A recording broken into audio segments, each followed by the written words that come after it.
राघव, आप मुझे जल्दी लेने आइएगा। शीतल, ये क्या हो गया है तुम्हें? तुम्हारा भाई पंकज कब से तुम्हें बुला रहा है। अब तुम मायके जा रही हो तो कुछ दिन रुक कर ही आना। आखिर भाई है तुम्हारा वो, आखिर इतनी दूरी क्यों भाई? तुम्हें तो बस अपनी आजादी प्यारी है, किसी की फीलिंग्स की तुम्हें कोई कदर नहीं। एक बार कह दिया ना, 2-3 दिन में ही वापस बुला लेना। अच्छा बाबा, ठीक है। इतना कहकर राघव ने शीतल को यश के साथ ट्रेन में बिठा दिया। कुछ देर बाद यश सो चुका था, शीतल की भी आंख लग गई। फिर तड़के सुबह शीतल का फोन बजा। शीतल, कुछ देर बाद ट्रेन स्टेशन पर पहुंच जाएगी। मैं पंकज को फोन कर देता हूँ, वो तुम्हें और यश को लेने स्टेशन आ जाएगा। नहीं नहीं, उसकी कोई जरूरत नहीं है, मैं ऑटो लेकर खुद चली जाऊंगी। ये कहकर शीतल फोन काट देती है। अब उसके मन में कई सवाल जवाब तहलका मचा रहे थे। उसे मायके के वो पुराने दिन याद आ रहे थे। पंकज बेटा, जा, शीतल बेटी स्टेशन पर पहुंचती ही होगी, जाकर ले आओ उसे। बच्चे और सामान के साथ आने में उसे परेशानी होगी। माँ, वो पहली बार थोड़ी ना आ रही है, और वो पूरे शहर से परिचित है। वो तो हमारे सागरपुर की डॉन थी, वो अपने आप आ जाएगी। देख, मेरे जीते जी तू मना मत कर। मेरे मरने के बाद जैसा रिश्ता निभाना है निभाते रहना। ये बातें सोचकर शीतल के चेहरे पर हल्की मुस्कुराहट आ गई, लेकिन अगले ही पल वो उदास हो गई। दरअसल शीतल की माँ की मौत को 1 साल बीत चुका था। जब उसकी माँ जिंदा थी तो वो किसी न किसी बहाने से शीतल को बुला ही लेती थी, और शीतल भी पूरे हक से जाती थी कि ये तो मेरी माँ का घर है। लेकिन अपनी माँ के गुजरने के बाद तो मानो शीतल का मायके से वो जुड़ाव रहा ही नहीं था। उस 1 साल में कितना कुछ बदल चुका था। अब उसे अपने मायके में पहले जैसा अपनापन नहीं लगता था। अभी तक माँ होती तो 10 बार फोन कर चुकी होती, लेकिन भैया भाभी का अभी तक एक भी फोन नहीं आया। कुछ देर बाद गाड़ी स्टेशन पर आकर रुकी। शीतल ने ऑटो किया और मायके पहुंच गई। अरे दीदी, आ गई आप? आइए आइए, हम कब से आपकी राह देख रहे थे। अब कैसी हो दीदी? और मेरा ये शैतान भांजा कैसा है? ये ले यश, चॉकलेट खा।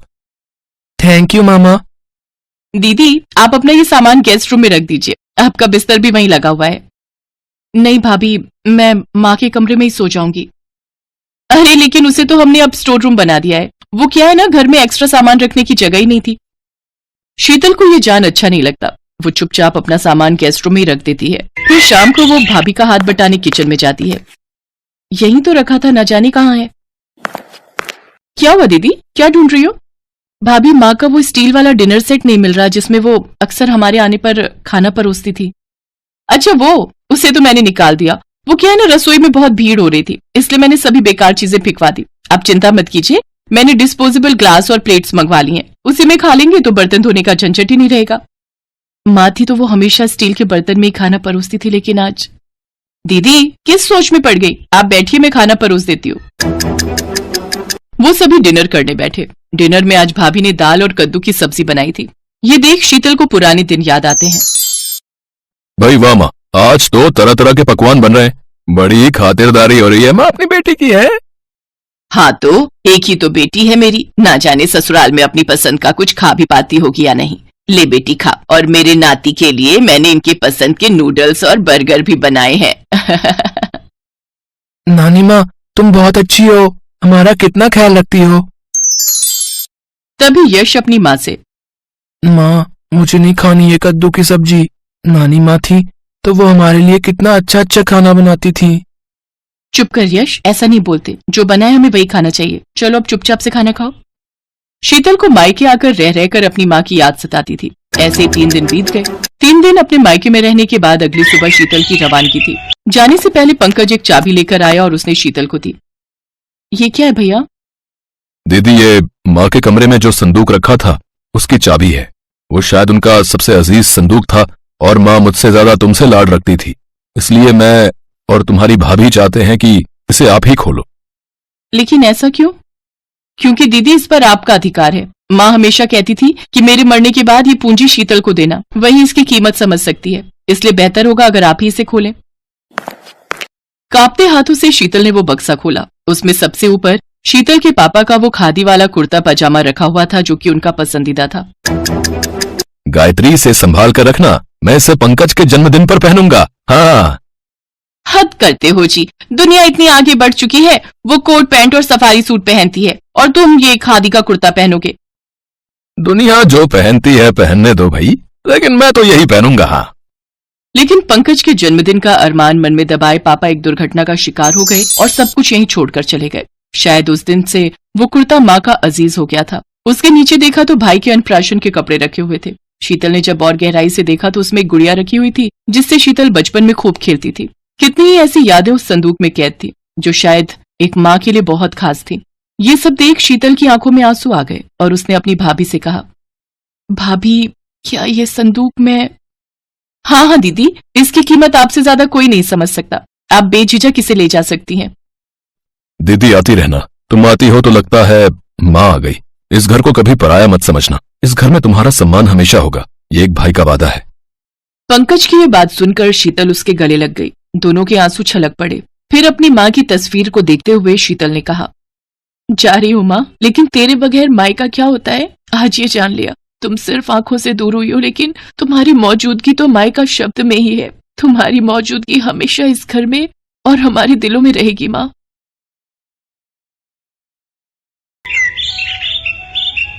मोहन और सीमा बहुत परेशान थे क्योंकि शादी के 10 साल होने के बाद भी वो माँ बाप नहीं बन पाए थे। मोहन मजदूरी करता था और उसी से घर चलता था। सीमा ने माता रानी का व्रत रखा और फिर उसका सपना पूरा हुआ। मोहन और सीमा को एक बेटा हुआ और उसका नाम मोनू रखा। देखो जी, हमारा बेटा कितना खूबसूरत है। वो तो होगा ही, मुझ पर जो गया है। वो दोनों बहुत खुश हैं।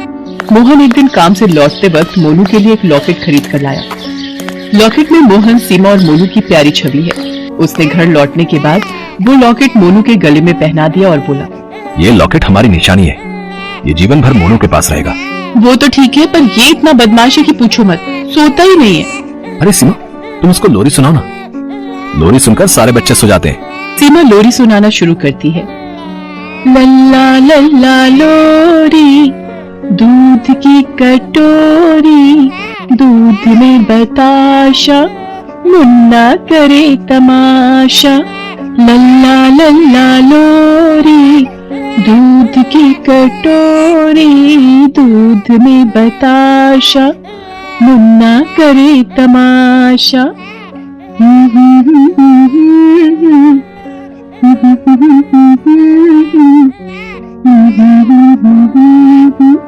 मुन्ना करे तमाशा। ऐसे ही दिन भी बीतते रहे। मोनू थोड़ा बड़ा हुआ। एक दिन मोनू ने मेले में घूमने जाने की जिद पकड़ ली।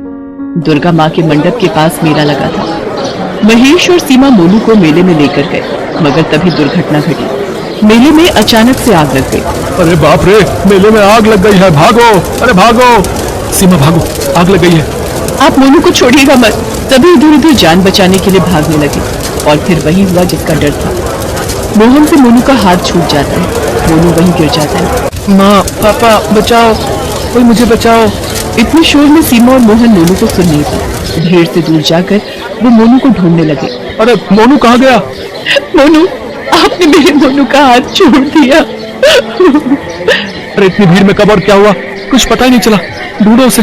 मोनू, मोनू, मेरा मोनू। दोनों ने मिलकर मोनू को बहुत ढूंढा, मगर मोनू नहीं मिला। मोहन और सीमा रोते हुए घर चले आए। इतनी मुश्किल से दोनों को संतान प्राप्ति हुई थी। घर में खुशी आई थी, लेकिन आज सारी खुशी खत्म हो गई।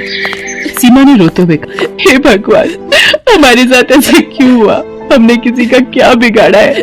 हे भगवान, आज मेले में क्यों गए हम? वो सब मुझे नहीं पता। मुझे मेरा मोनू वापस चाहिए। मुझे मेरा मोनू ला दो, मेरा मोनू ला दो मुझे। ठीक है सीमा, तुम चिंता मत करो, चाहे कुछ भी हो जाए, मैं मोनू को ढूंढ कर ही लाऊंगा। ये बोलकर मोहन घर से निकल गया और रास्ते में इधर उधर मोनू को ढूंढता रहा। ढूंढते ढूंढते मोहन को समय का कोई ध्यान नहीं रहा। शाम को थका हारा वो घर आया। सीमा रो रही थी। मोहन को देखकर वो बोली, क्या हुआ जी, मेरा मोनू कहीं मिला? नहीं सीमा, मैंने सब जगह ढूंढा पर मोनू कहीं भी नहीं मिला। झूठ बोल रहे हैं आप, झूठ। मेरा मोनू मेरे बिना एक पल भी नहीं रह सकता। मेरा मोनू वापस आएगा। आज ये वचन देता हूँ, मैं मोनू को तुम्हारी गोद में ला कर ही रहूंगा, चाहे इसके लिए मुझे अपने प्राण ही क्यों ना देने पड़े। अगले दिन से मोहन बस मोनू को ढूंढता रहा और सीमा घर पर रोती रही। कुछ दिन बीत गए।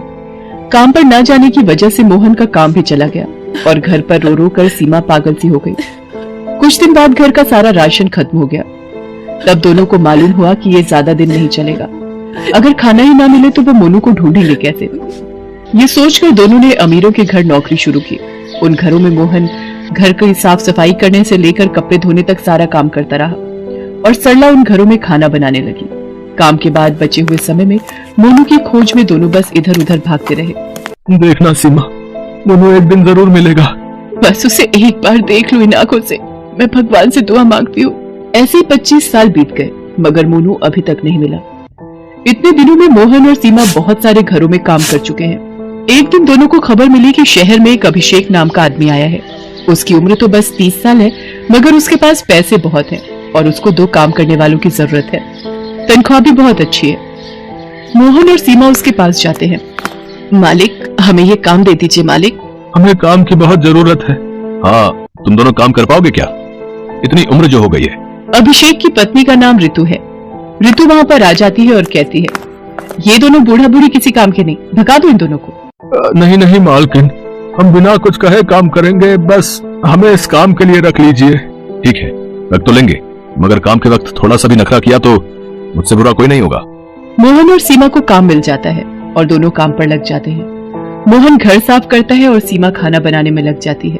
ए बुड्ढे, उधर ठीक से साफ नहीं हुआ, ठीक से साफ कर चल। जी मालकिन, अभी करता हूँ। अरे ठीक से कर, ये वाला कोना क्या तेरा बाप साफ करेगा? मोहन चुपचाप सुनता रहता है और काम करता रहता है। उधर सीमा खाना बना लेती है। अभिषेक और ऋतु दोनों खाने के लिए बैठते हैं। सीमा दोनों को खाना देती है और चुपचाप पास में खड़ी रहती है। अभिषेक पहला निवाला लेता है और कहीं खो जाता है। अरे ये क्या हुआ अभिषेक? क्या हुआ मालिक? खाना अच्छा नहीं बना है क्या? नहीं नहीं, वो बात नहीं है, ये स्वाद बहुत जाना पहचाना सा लग रहा है। जाना पहचाना? ये कैसे हो सकता है? सीमा ने तो पहली बार खाना बनाया है इस घर में। हाँ वो बात तो है, पता नहीं, ये मेरा भ्रम हो सकता है।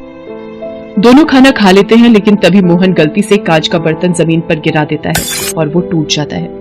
ऋतु बहुत गुस्सा हो जाती है।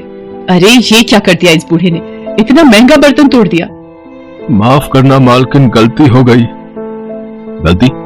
इस घर में गलती की कोई माफी नहीं है। तभी अभिषेक एक छड़ी लाता है और मोहन को मारने लगता है। सीमा भाग कर आती है और अभिषेक के पैर पकड़ लेती है। माफ कर दीजिए मालिक, इनकी तबीयत ठीक नहीं है। लो बहाना शुरू, मैंने तभी बोला था कि इन दोनों को निकाल दो, अब भुगतो। अब मुझे मारिए मालिक, लेकिन इन्हें छोड़ दीजिए। हाँ तुझे भी मारूंगी, मार खाने का बहुत शौक चढ़ा है ना तुझे। ऋतु तभी एक छड़ी लाती है और सीमा को मारने लगती है। दोनों चिल्लाते हैं। मारने के बाद अभिषेक और ऋतु अपने कमरे में चले जाते हैं। रात में सीमा और मोहन रसोई में सो रहे होते हैं। तभी वो सुनते हैं कि रात को अभिषेक अपने कमरे में चिल्ला रहा है, माँ मुझे ले चल। माँ मालिक ऐसे क्यों चिल्ला रहे हैं? तभी सीमा अभिषेक के कमरे के बाहर जाकर मालकिन पुकारती है। तभी ऋतु दरवाजा खोलती है और कहती है, क्या हुआ इतनी रात को? मालिक चिल्ला रहे हैं, सुनकर रह नहीं पाई। अभिषेक को बीमारी है, उसको कभी कभी नींद नहीं आती, तब वो ऐसे चिल्लाता है। मैं कोशिश करके देखूं, तू क्या करेगी?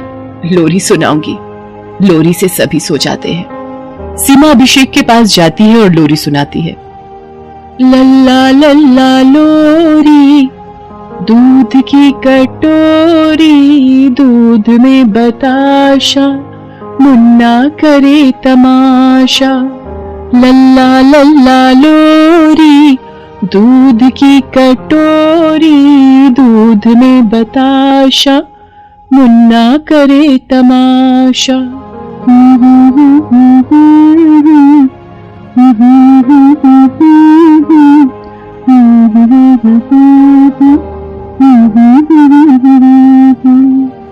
अभिषेक तुरंत सो जाता है।